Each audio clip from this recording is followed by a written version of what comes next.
Job సంపాదించాలి, చాలా great ఉండాలి అని చెప్పేసి అనుకున్నా. ఎప్పుడు చూసినా ఇదే ఆలోచన ఉండే, గుంపులో ఒకరిలాగా ఆ గుంపుకి ఒకరిలాగా బ్రతకాలనేది నా నిర్ణయం అన్నమాట చిన్నప్పటి నుంచి. అట్లనే నా లైఫ్ ఏమైంది అని అంటే మధ్యలోనే చదువు స్టాప్ అవ్వడం వల్ల తర్వాత 10th ఎగ్జామ్ 10th క్లాస్ అనేది నా ఇద్దరు పిల్లలు మా సార్తో ఎప్పుడు పోట్లాడుకునేదాన్ని. నువ్వు నన్ను పెళ్లి చేసుకున్నావు, నా జీవితాన్ని మొత్తం వేస్ట్ ఆగం చేసేసినావు, నా లైఫ్ అంతా వేస్ట్ అయిపోయింది, నిన్ను పెళ్లి చేసుకోవడం ద్వారా నా చదువు ఆగిపోయింది మధ్యలోనే అని చెప్పేసి ఎప్పుడు గొడవ పడుతుంటే ఆయన నవ్వుకుంటా. నేను ఎంత సీరియస్ గా మాట్లాడుతుంటే ఆయన నవ్వుకుంటూ ఒక మాట ఎప్పుడు అనేది ఏంటి అని అంటే, ఏం కాదు సంధ్య, పిల్లల్ని స్కూల్ పంపించి నువ్వు కూడా స్కూల్కి వెళ్తులే అని చెప్పి. కానీ ఆయన నవ్వుకుంటూ ఆ మాట అన్నందుకు ఇంకా కోపం వచ్చేది. నువ్వు మళ్ళీ ఇంకా ఇప్పుడు మండుతున్న మంటలో పెట్టకపో సెట్ ఉంటుంది, కోపం వస్తుంది. ఈయన చేసే పనికి కూడా అట్లనే ఉంటుండే.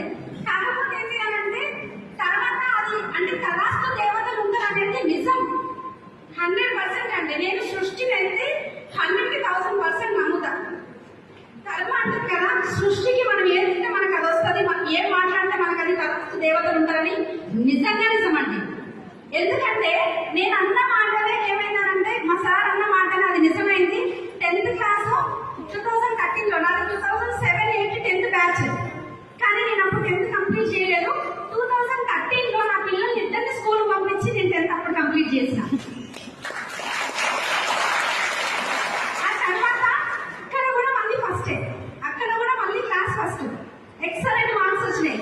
కానీ ఏంటి అని అంటే చదువుకోవాలని ఆసక్తి ఉంది, కానీ ఇక చదువుకోవాల్సిన సమస్యలు ఎట్లుంటాయి. ఇప్పుడు ఒక ఫ్యామిలీ, ఒక స్టూడెంట్ ఒక అమ్మాయి ఉన్నప్పుడు ఎట్లుంటది, ఒక పేరెంట్ గా ఉంటే ఎట్లుంటది.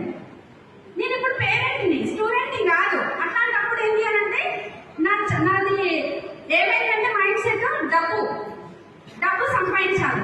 ఇప్పుడు ఎంత చదువుకున్నా కూడా దేనికోసం అంటే డబ్బు కోసం. ఇప్పుడు ఆ డబ్బు సంపాదించాలి అంటే చదువు లేదు కదా, ఈ చదువు చదవలేము. ఇప్పుడు ఈ సంసారం ఉన్నప్పుడు చదువుకోగలుగుతామా? ఛాన్స్ లేదు. ఆ 10th వరకు కంప్లీట్ చేసేసిన.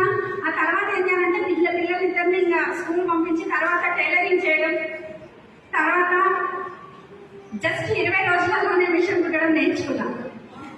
ఆ తర్వాత ఏం చేయాలంటే వెంటనే మిషన్ కుట్టేటప్పుడు శారీస్, ఫాల్స్, బ్లౌజ్ పీస్లు ఇవన్నీ ఉంటాయి కదా, అవన్నీ తెచ్చుకుంటే బయటికి వెళ్ళడం ఎందుకు, అందరూ మీ దగ్గరికి వస్తాం సంధ్య అన్ని తీసుకురా అంటే అది కూడా పెట్టేసిన.